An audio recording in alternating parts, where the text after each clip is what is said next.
Welcome to the Tech Talks Daily Podcast, where you can learn and be inspired by real-world examples of how technology is transforming businesses and reshaping industries in a language everyone can understand. Here is your host, Neil C. Hughes. Welcome back to the Tech Talks Daily Podcast, where today we're going to talk about the role of video technology for businesses and how much it has evolved and changed over the years. Because traditionally, calling out a professional video crew would cost a business between $5,000 and $7,000 to get that video project off the ground. But let's be honest, that kind of budget is simply unaffordable for most businesses. Not to mention the hassle that goes with trying to organise your CEO for what should be a 5-minute shoot. And because of that, video output is irregular, the messages are mixed up, and there's just no consistency for viewers.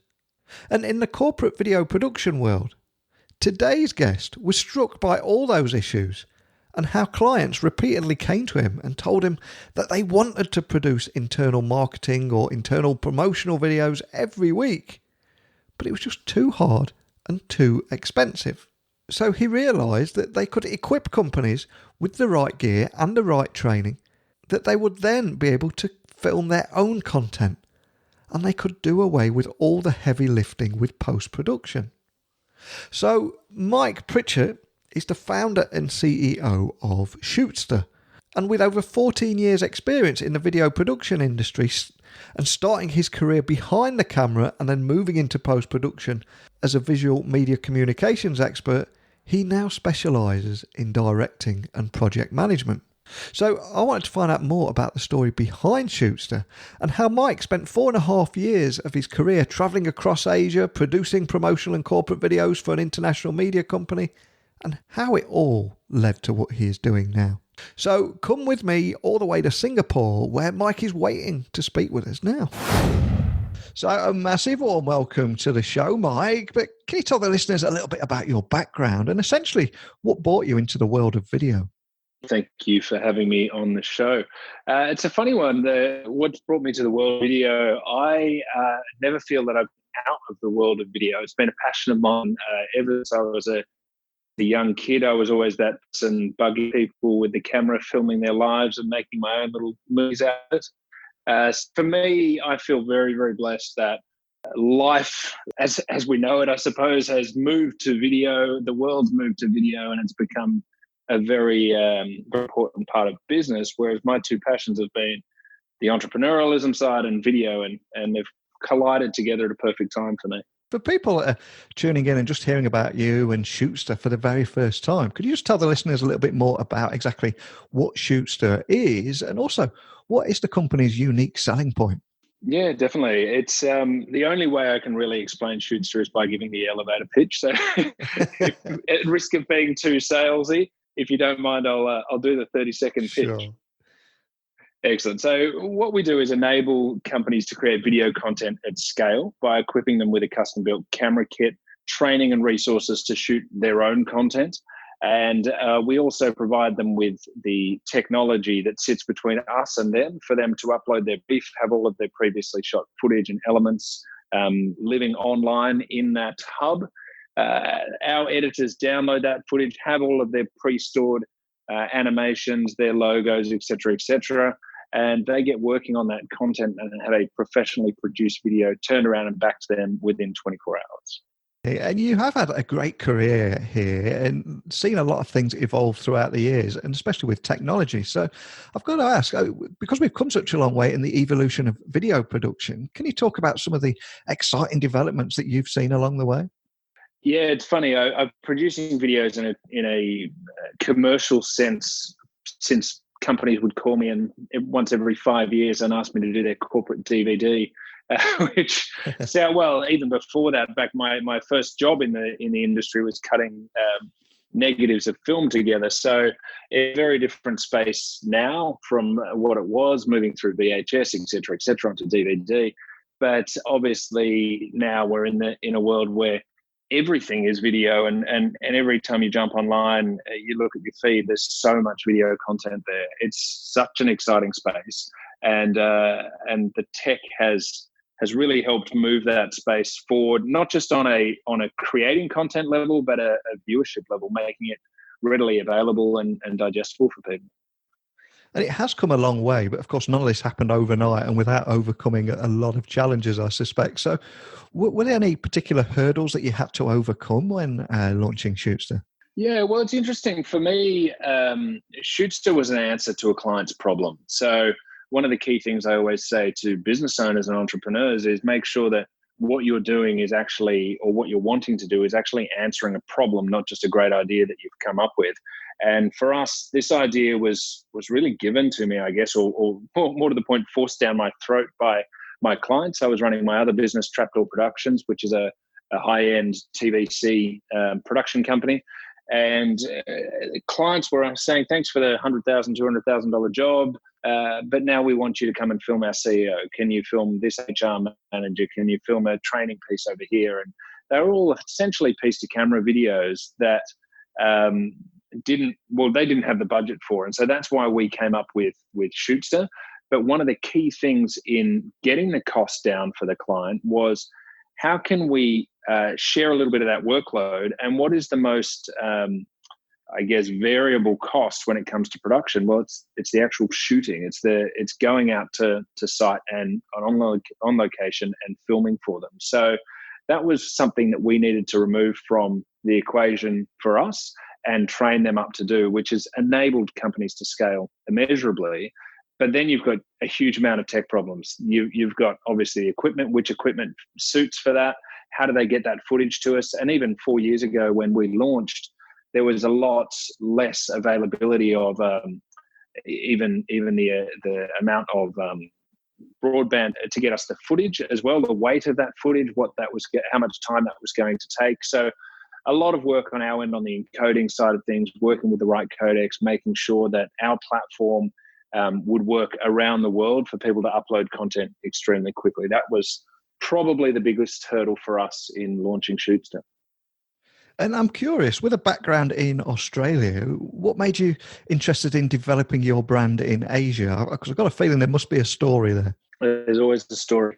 This one for me is an interesting one. I had a fantastic job around 14, 15 years ago now, working for a company called Key Media.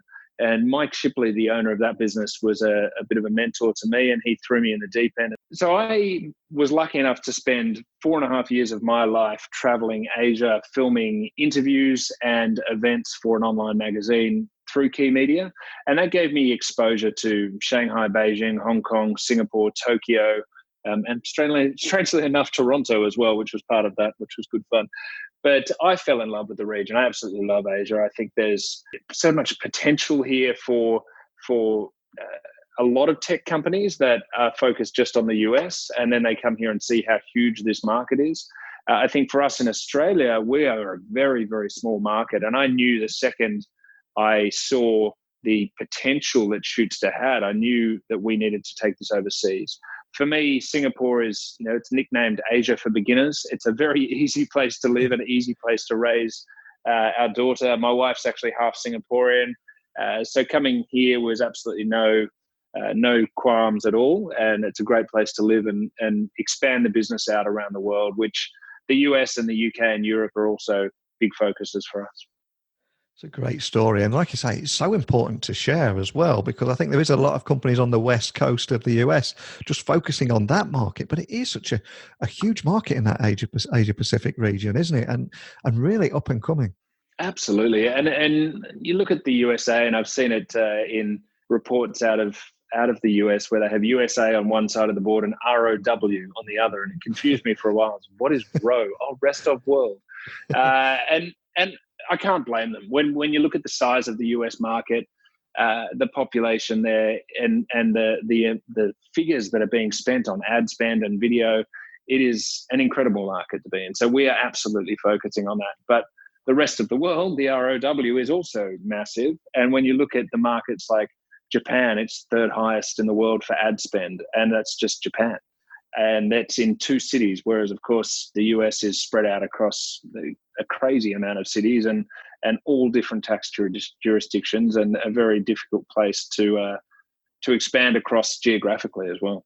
And another hot topic at the moment, of course, is the internal digital transformation. So I've got to ask, I mean, what role do you see video playing in that internal digital transformation, especially when transforming organizations from the inside out?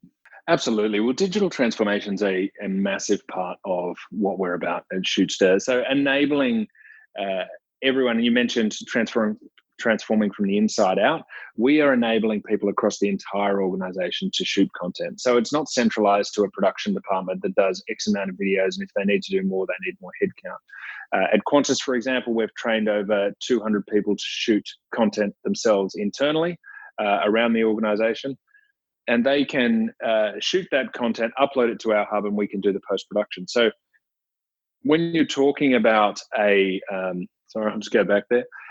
So at Qantas, we've trained over 200 staff to shoot video content across the entire organization. And they can actually now create that content at scale, not being constricted by one small internal team. So what does that mean for digital transformation? Well, obviously, all of the communication around what they're doing, all of the tech platforms that they're using, they can create video for, which we all know that people learn a lot more efficiently by watching content than reading about it. And all of their online tools that they're building can be communicated, and people can be trained up on them using video very cost effectively, rather than the old way where you might make one or two hero videos for that piece of content. And do you have any examples of companies that you've actually enabled to successfully transform using video? Is there anything that you can share that just to help people listening kind of understand the kind of difference that you're making? Yeah, definitely. So look, a company, Schneider Electric, they're a great example of a company really using our product to its full degree. I believe last month they created 90 videos. The month before that, it was around 70. And generally it sits at around 60 to 80 videos per month. And you think about the scale of most companies, they go, well, how would I create 3 or 4 videos a month? And that's where their headspace is at. And I love seeing, we have these things called Brains Trust lunches, where we bring together clients of all sorts, and we sit together in a room and just chat. Hey, what are the best and the worst things about Shootsta? What can we improve? What are you loving? And quite often you'll bring a client across that's struggling to think about 4 videos per month, and then they're sitting at the table saying, yeah, our problem's just getting to that level of creating 4 videos a month. And the person sitting across the room going, I create 60. How are you struggling with 4? And it's just a headspace. It's a shift of, our VP in the US, Chad Lakin, often says, what would you use video for if it cost nothing? And when people start thinking about that, I go to the point of thinking, well, why are we sending an email? If it goes to 2 or 3 people, why wouldn't you be shooting a video for that? Explaining that, having the overlays and having a professionally produced video across to people. If you're making a sales pitch, well, that's an absolute no-brainer. All of our videos are sales videos, where all of our sales approaches, are done by video. It's about adding that personal touch to it. So when we talk about the organizations that have succeeded, we've got now 270 clients across the globe. They include a lot of the world's largest brands that you would have heard of, some that I'm not allowed to mention, but a lot that I can. And those brands are really using it for everything from internal comms, L&D, training, and marketing as well. But strangely for us, marketing is a department that generally only really starts to use Shootsta after they've seen it work internally, and they turn around and look at the internal team and say, why your videos are as good as ours, if not better, and obviously the cost point's a lot lower. Digital transformation is a huge topic across multiple industry, but I'm curious again, how does video adoption rate vary across different markets? Is there a big difference there? Yeah, I think video adoption in the US and Australia is a no-brainer, an absolute no-brainer. People are really just hungry for more content internally at companies, and companies are scrambling to find ways to make it more cost effectively, whether that's building their in-house team, whether that's using Shootsta, generally a combination of both, or they're using freelancers. They're generally trying very hard to create content in the most efficient way possible.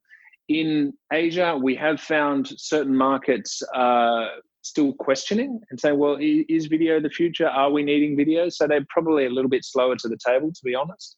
And when we equip them with the Shootsta model, there is sometimes a little bit of pushback going, well, I don't believe I could shoot content.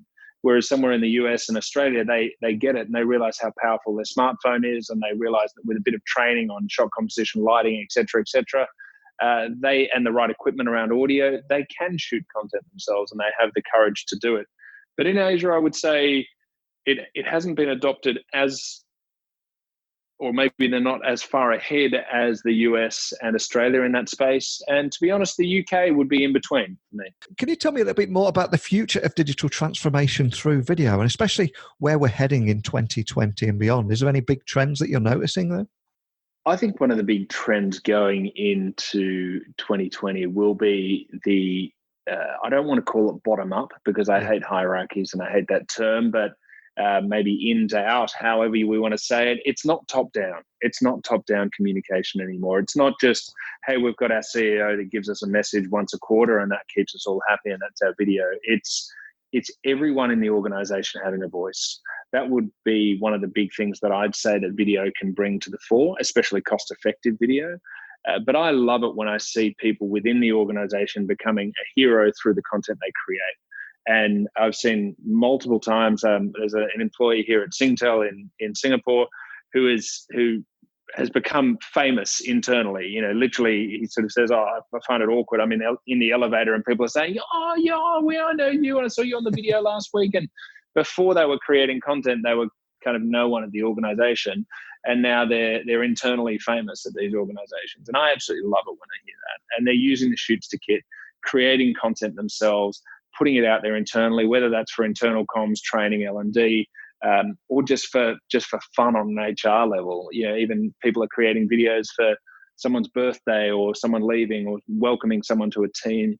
And I think that's going to be the big change in video. It's no longer top-down messaging. It's everyone within the organization being able to share their story. And what about yourselves at Shootsta? What kind of verticals are you going to be targeting this year? It's a very interesting question on the verticals. And ever since we went for our first round of funding, every investor would say, so which exact niche verticals are you going after? And I'd say, well, every company that needs to communicate. And I'd love to say it's changed dramatically over the last 4 years. And now we're very laser focused on X niche. But the reality is we've seen which niches our product works better in than others. However, there is still just this very broad spectrum of verticals that are using video. We find for some reason pharmaceutical and airline are very popular. Tech is without a doubt popular in this space. But the reality is any company with enough people and enough budget to spend on it, let's be honest, that need to communicate. Anyone that needs to communicate needs to be using video. If there's a message internally, if there's people that are passionate about what they're doing at work, these things need to be shared internally.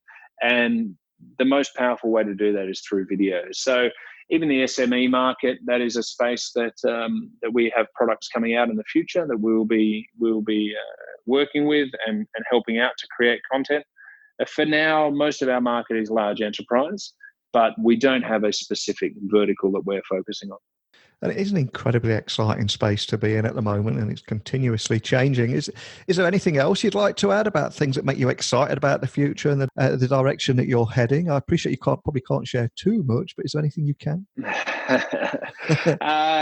Look, there are things that I definitely can't share, but the thing that excites me is the tech. You know, being able to create better and better tech to enable our clients to create video. You know, our purpose is very, very simple. It's to simplify video. So our goal is to make this process simple. We, at every single turn, are focusing on how can we let a client who has absolutely no idea about video, is almost scared to use their own phone, and how can we take them to the point where they're creating engaging content and telling stories. And the only way we can do that is by simplifying video. And that is what our platform is all about. And that is what I'm really excited about moving forward, is creating more and more tech to enable clients to do what they didn't think was possible when it comes to shooting content. Absolutely love that. And for anybody listening that'd like to find out more information, could you just point them in the direction of how they can find Shootsta online? Oh no, they can't find us. We're fully booked. There's we don't need any more clients. So Shootsta.com, and that's shoot STA on the end, not STAR or STER as some people seem to say. But yeah, Shootsta.com will find us in any regions. We are currently Sydney, Singapore, Hong Kong, San Diego, Portland, New York, London, and Amsterdam, and opening up soon in Tokyo. Excellent. Well, video is so important now. And I always say at the end of every episode that technology works best when it brings people together. But what I love about what you're doing here is, yes, video is important, but so many videos think I haven't got the time or I can't do that. It's too complicated. But the fact that you're simplifying video to make it easy for them to tell those engaging stories and share them with their communities is just, it's amazing what you're doing there. So a big thank you for coming on and sharing that story with me today. Thank you so much for having me. It's been a pleasure. What a great story. And I love the story behind how Mike switched his focus from video production to business, all fueled by his passion to build a thriving international company that met that growing demand for corporate video. But the big takeaway for me is how he did that using technology that everyone finds intimidating and removed all those tech barriers to actually just make it easier for them to create video content.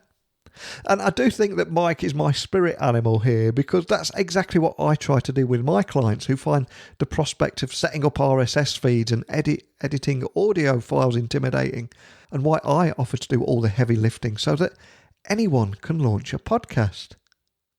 So Mike makes it easy to create corporate videos, and I help make it much easier for businesses to make and launch their own podcasts. But I'm curious, what problems could you make go away? How can you help simplify and help people leverage technology in their business? So this is the moment where I ask you listening to email in with how you can simplify technology and help businesses create value. So please email me, techblogwriter@outlook.com. You can get me on LinkedIn, Instagram, Twitter. Just look at Neil C. Hughes. And you can find me on my website, techblogwriter.co.uk, where you'll find today's interview, a picture of Mike, if you want to know what he looks like, and also over 1,100 other podcast interviews too. I'm quite interested what you all come back to me with on this one, so I'll wait here patiently. And for everyone else, I'll see you bright and early tomorrow. So thanks for listening, and until next time, don't be a stranger. Thank you for listening to the Tech Talks Daily Podcast with Neil C. Hughes. Remember, technology works best when it brings people together.